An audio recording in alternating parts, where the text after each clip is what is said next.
জনাব মোহাম্মদ জাকির হোসেন মোল্লা সাহেব, আতিয়ার রহমান মোল্লা সাহেব, মাস্টার মোহাম্মদুল ইসলাম মোল্লা সাহেব, মোহাম্মদ আলিনুর ইসলাম মোল্লা সাহেব, আরো অনেকে এখানে উপস্থিত হচ্ছেন। আলহামদুলিল্লাহ। জনাব মোহাম্মদ তসমত গাজী সাহেব তিনি এসেছেন।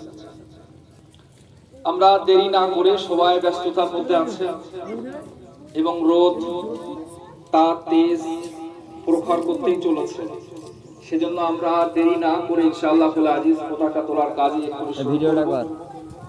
পতাকা উত্তোলন করবেন। আমাদের প্রাণপ্রিয় প্রতিষ্ঠান মাদ্রাসা বুনিয়াদ ইসলাম দারুস সুন্নাহের জনাব স্বনামধন্য সেক্রেটারি সাহেব এবং মাদ্রাসা সহ সভাপতি আলহাজ মোহাম্মদ আলী গাজী সাহেব এবং পঞ্চায়েত সদস্য জনাব মোহাম্মদ গফফার মোল্লা সাহেব তিনি এসেছেন। ইনশাআল্লাহ সবাই মিলে আমরা পতাকাটা উত্তোলন করব ইনশাআল্লাহ।